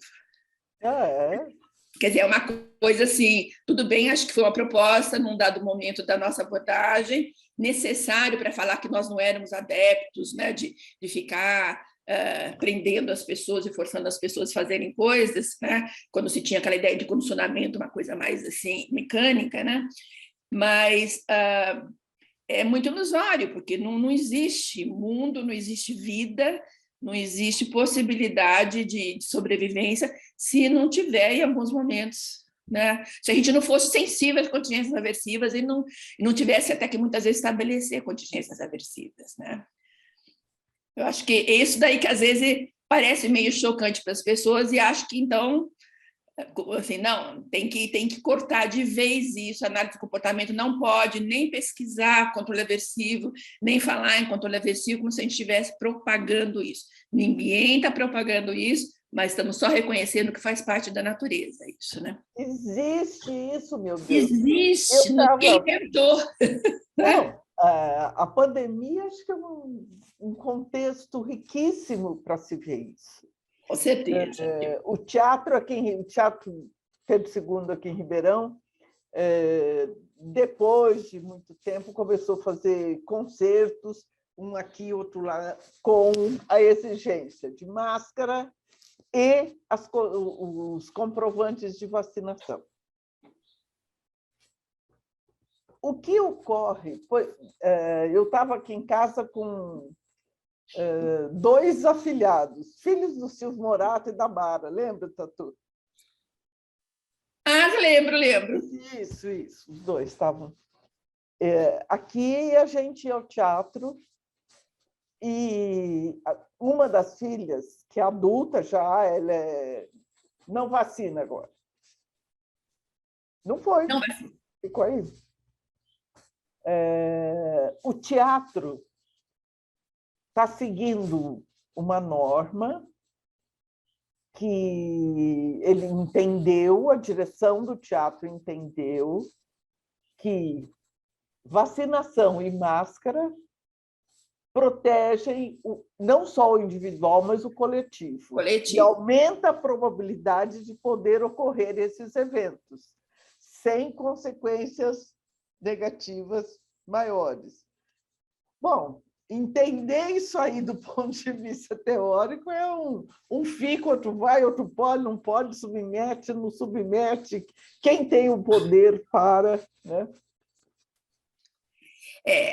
realmente as coisas não são lineares, né? No caso, a direção do teatro tem mais poder para poder colocar uma regra, né? Quer dizer, ele pode colocar essa regra. Quem não tem isso não entra. Pronto, você pode discordar, fazer passeatas, assim, protestando, escrever no jornal, fazer uma série de coisas, mas até que essa relação de poder mude, que venha alguém mais poderoso que fale para a direção do teatro, tire isso daí da exigência, né? Então, tudo é relativo, né? Nada é absoluto, nada né? É relativo. Uhum. Eu acho que realmente, e isso para tudo, né, Vera? Todas, né? Para as contingências cotidianas, para as relações assim, cotidianas, essa multiplicidade de contingência, a relatividade das coisas, né? Para mim, me parece muito bonito na área de controle aversivo algumas demonstrações de que esse tipo de... Eu tenho 2 contingências de reforçamento positivo. Está aí na minha apresentação, em parte, isso daí, né? Mas, dependendo do contraste delas, por exemplo, uma me paga 10, outra me paga 100. Né? Essa me paga 10, ela é muito pouco atraente, a que me paga 100 é muito melhor. Eu prefiro ganhar 100 do que ganhar 10 para fazer a mesma coisa. Né? Mas aí eu tenho uma situação que uma me paga 100, uma me paga 1.000, a que pagar 100 já passa a ser um pouco interessante, porque se eu posso ganhar 1.000 fazendo a mesma coisa, então é tudo muito relativo, né? Muito circunstancial. E tem que ter essa análise do conjunto para que a coisa possa entender a função daquela coisa, não é? Eu acho que isso em tudo, me parece. Então, Tiago, estamos aqui conversando, mas assim, acho que um pouquinho tá mostrando como as coisas estão caminhando, né? Sim. Tatu, a gente tem alguns agradecimentos aqui no chat, né? Falando que a palestra é fantástica, agradecer, que sempre aprende muito ouvindo você. E eu só queria reforçar isso, que durante a apresentação também fui anotando algumas perguntas, e na própria palestra você já foi respondendo. Então, acho que realmente foi fantástica a palestra. A gente tem o Luan falando: interessante retomar esse debate em um ano eleitoral, uma vez que o resultado de uma eleição envolve que um grupo terá que aceitar um representante que não escolheu. Acredito que, nesse sentido, acaba sendo um nível de coerção aceitável dentro de uma democracia. Exato. Uhum. Isso, Luan. Eu acho que, então, você colocou, acho que a variável crítica aí. Se você tem uma ideologia democrática, se você acredita na democracia, se você tem como seus valores assim, a democracia, então você aceitar um candidato que não foi o que você escolheu é uma coerção aceitável. Agora, se você não é uma pessoa muito adepta desses princípios democráticos, aí talvez seja uma coerção inaceitável. Aí você vai assim sair soltando bomba, dando tiro, fazendo qualquer outro tipo de coisa, né? Mas então sempre acho que a pergunta é o que está controlando o seu comportamento, o que está dando aquele limite para a coisa ser aceitável ou não, né? Mas eu acho que você tem razão. Esse ano eleitoral vai permitir muitas análises assim do que, né, de que situações que podem ou não ser coercitivas, mais ou menos aversivas. Tá? Perfeito. A Giovana conseguiu entrar ali um pouquinho com a gente, ela escreveu também: parece que é isso que algumas contextuais têm abordado, que sentimentos decorrentes desse controle são inevitáveis, é preciso compreendê-los e não refutá-los. Ela escreveu isso enquanto você e a Vera estavam ali conversando sobre a situação. Eu concordo com a Giovana, acho que... Né? Acho que é bem isso mesmo, né? E aí, isso daí, acho que, mais uma vez, ressalta como a gente precisa dar um passo além daquela postura que muitas vezes era divulgada na análise do comportamento de uma maneira que fez sentido num dado momento, mas que hoje a gente vê que é insuficiente, de ficar achando que só pode estar falando em reforço positivo, só pode estar falando como se a vida só valesse a pena se eu estiver eternamente feliz, eternamente alegre, eternamente assim, né? Concordando com tudo. Quer dizer, essas coisas coexistem, são necessárias, e como diz a Vera, faz parte, né, Vera? Quer dizer, ninguém inventou. Nenhum analista do comportamento inventou controle aversivo, nenhum analista do comportamento inventou punição. A gente está identificando, quer dizer, o que as pesquisas e os estudiosos é identificar o que existe. E a gente tem que aprender a lidar com o que existe. E acho que a discussão dentro de controle aversivo, nessa área que se trabalha, ela é riquíssima para esclarecer que nós não escolhemos punir e ser aversivo e coagir. Nós estamos tentando entender os fenômenos envolvidos na vida e no viver para ajudar a pessoas, grupos, instituições, países a tomar decisão. Exatamente. Eu acho que essa ideia é uma ideia que precisa, e é preciso passar para as pessoas de um modo geral. A análise do comportamento não criou, estuda, compreende para poder revelar, mostrar, apontar os efeitos, né? E aí, nessa análise, quer dizer, a hora que a gente identifica mais, a gente vê o conjunto de coisas, a gente pode ponderar onde, assim, de puxar mais para um lado, puxar mais para o outro, priorizar mais um lado ou outro. Mas, realmente, as coisas estão aí, quer dizer, a gente pode até nunca falar em controle aversivo, mas ele continua aí igualzinho. E se a gente olhar, mesmo as pessoas que falam, não, eu não uso controle aversivo, não é verdade. Primeiro que, geralmente, essa afirmação é baseada num conceito muito simplista de controle aversivo, né? E usa porque precisa, porque as contingências exigem que a gente utilize. Agora, é claro que tem limites. Então, aquilo que o Goldheim fala, quer dizer, qual que é o limite que a gente vai aceitar? E nós temos que nos proteger contra o uso abusivo do controle em geral, né? E que eu posso estar, inclusive, sendo coagida com reforçamento positivo, e eu tenho que estar alerta para isso. A história do escravo feliz, né? Que o Skinner, desde lá do começo, já abordava. Tal. Então, eu acho que essa discussão mostra quão complexo é, que não dá para ter essas afirmações muito simplistas, né? Acho que é bem por aí mesmo. Exatamente. O Henrique mandou uma pergunta também, Tatu. Ótimo. Pensando a coerção a partir desse modelo de interação entre poder, escolha e benefício, imagino ser válido ponderar novamente sobre a liberdade da aceitação dos níveis de coerção. Como se diferenciariam os níveis de coerção modulados por deliberações do grupo social ou por contracontrole? Então, Henrique, eu acho que não tem uma resposta assim, para isso. Eu acho que cada situação tem que ser analisada, tem que ser ponderado esses vários níveis, e não necessariamente vai haver concordância entre todos os membros, né? Quando a gente fala isso, um governo pode te obrigar a usar máscara? Vai depender de realmente uma série de coisas que coisas controlam o seu comportamento, que são valores para você, valores para outro, para você dizer, não, eu acho que nessa circunstância, como beneficia muito o grupo, pode. O outro fala assim, não, eu acho que assim, eu não sou, a minha liberdade é acima de tudo, e a liberdade para mim é fazer o que eu quero, então eu não aceito isso. Então, são essas, o que está controlando essas sensações, ou, né, de estar sendo coagido, assim, ter passado o limite, ou que está controlando esses estabelecimentos de limite, acho que tem toda essa cadeia que vem antes que determina. Né? Eu acho que é por aí. Então, e não tem mesmo, quer dizer, por mais que acho que a ciência se debruce sobre essas questões, não é a ciência que vai determinar isso, é esse conjunto de contingências do próprio grupo social que a pessoa faz parte. Tá?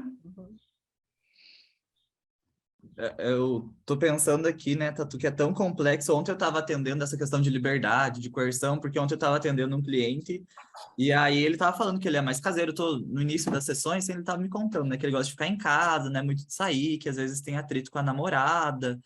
E daí eu fiquei pensando e perguntei para ele, né, então o período do isolamento não foi tão difícil para você? Aí ele falou que foi, na verdade, porque daí era essa questão, ele era obrigado a ficar em casa, né? Ainda que coincidia com o desejo dele, que ele é mais caseiro, tinha essa questão de ser uma obrigação ficar em casa. Faz diferença, né? Porque agora ele fica porque ele quer, antes ele era obrigado a ficar, né? Então, são essas sutilezas que aí, assim, realmente, o que está controlando isso que acho que faz a diferença, né? E está indo a favor ou contra. Eu não sei, agora eu acho que eu vou mudar um pouquinho a coisa, eu vou fazer uma pergunta para a Vera, posso? Depois eu continuo respondendo as perguntas aí. Vou saber responder. Vera, o que você acha dessa colocação que eu fiz, assim, da questão do querer e do precisar? Quer dizer, quando a gente fala em reforço positivo, eu faço isso e sou controlada positivamente pelo que eu estou fazendo, mas que tem essa distinção, quer dizer, esse reforço positivo ocorre num contexto de precisar daquela consequência ou de querer aquela consequência. Você concorda com essa distinção? Olha, eu acho que são dois conceitos, o querer e o precisar, que são, às vezes, eles estão juntos, às vezes não. Então, eu acho que eu quero muito ter acesso à 5ª dose da vacina, para me proteger mais, não sei o quê. Tá bom. Agora, eu acho que há coisas... o precisar. A gente vê muito na clínica. Nossa, estourei meu cartão de crédito, porque não sei o quê. Olha, eu juro que eu não conseguia passar na frente daquela loja, ver aquela blusa e não comprar a blusa. Era uma coisa... E eu enlouqueço, eu perco.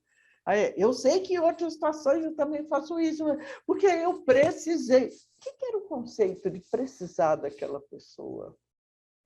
E ver, ela é empurrada e ela realmente se incomoda, se entristece de emitir comportamentos dessa ordem, que tem consequências negativas, e ela controlada por uma questão social de que ter aquela blusa faz... Então, você tem... São vários controles, né? Isso, o viver é complexo. Muito. É muito complexo, depende do contexto. E as contingências, muitas são muito conflitantes, né? Muito. E é o conflito que traz o sofrimento, né? Justamente. Isso. Quer dizer, a ideia de que somos nós e as nossas circunstâncias, isso traz um conjunto de variáveis que você vê. Na clínica é extremamente complexo, se analisa isso, eu imagino no laboratório, e examinando e elaborando propostas de compreensão teóricas. Muito. São conceitos que a gente tem que lidar, né, de muito complexos. Mas que a hora que a gente identifica um a um os processos, ajuda a gente a estar fazendo todo esse jogo, assim, esse emaranhado de contingências, né? Então, acho que é um pouco a função do laboratório. O laboratório vai pegar um pedacinho da coisa, né? Vai pegar, mas assim, e na prática, então, na clínica, imagina uma sociedade, tem um governo administrando um país, uma cidade, uma coisa assim, o mundo de contingências assim que estão vigorando ao mesmo tempo e que tem que ser ponderadas em conjunto, não pode estar assim olhando só para uma, né? Mas eu fico pensando, para quem está começando na área, essa noção é muito importante. Pode parecer meio desesperadora falar, então não tem jeito, porque a gente nunca vai dar conta disso. Não é verdade, né? Quer dizer, claro, a gente nunca vai poder explicar tudo, mas que ter domínio, compreensão de pequenos pontos vai somando e ajudando uma compreensão mais ampla, né? E vai fazendo a gente rever o conceito de liberdade, né? Somos livres? Somos livres? É verdade. Não. Ai, que gostoso de poder conversar sobre isso. Muito bom. Somos controlados pelos mais diferentes contextos. E, mais uma vez, não foi a análise do comportamento que inventou o controle, ela identificou o controle, né? Acho que isso Exatamente. Que as pessoas têm que ter muito claro, né? E trazer os elementos faz a gente pensar e aumentar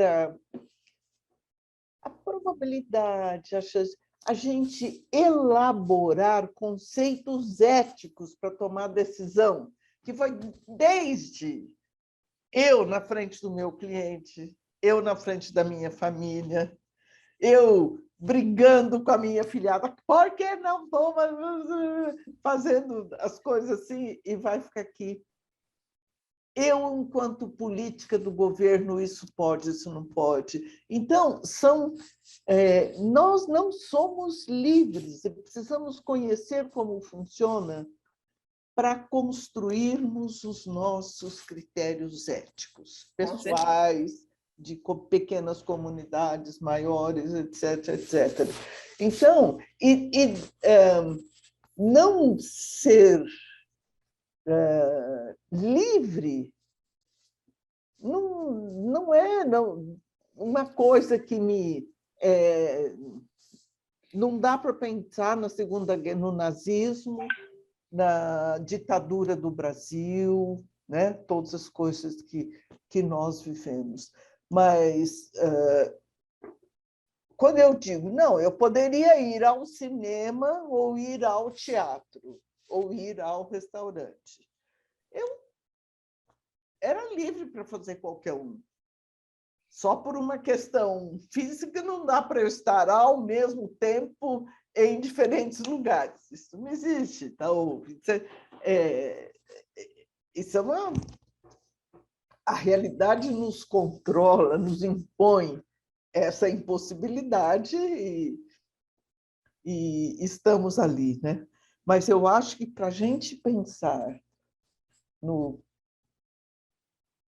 na não liberdade, no conceito que não é o liberdade, liberdade, abra as asas sobre nós. Eu acho que abrir para podermos votar, escolher, construir critérios, fazer análises, quais as implicações. Eu acho que o grande ganho da análise do comportamento, quando a gente entende o que ela exatamente permite estar tentando construir conhecimento para isso, me ajudar a fundamentar a minha escolha. É libertadora, de uma certa maneira, né?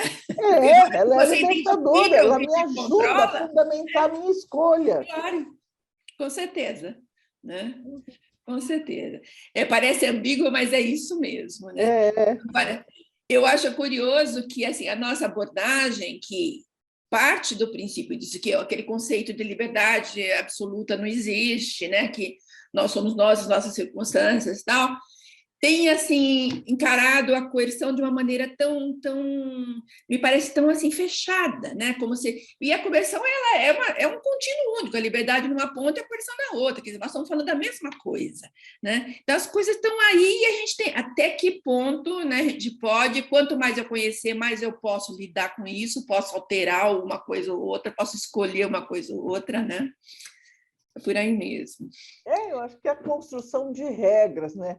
Se a gente pensar, eu estava pensando agora, nesse momento da eleição, que os candidatos que não porque o Jefferson lá, ontem ele foi impedido de ter a candidatura em função de coisas pregressas dele que ele não podia. Ele foi coagido a isso foi imposto a ele. É uma regra que a nossa sociedade criou para dizer quem pode e quem não pode, e precisa. Eu acho que todos nós entendemos que precisa. Ele fica... A liberdade dele de escolher fica restrita? Fica. Por quê? Porque, claro, e tem que ter. Eu não posso estar com raiva de você, chegar aí e te dar um tapa, te xingar.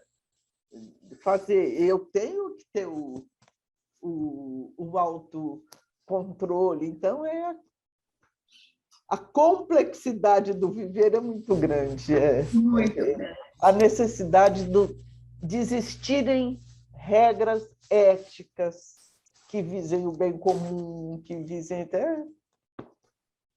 Com certeza.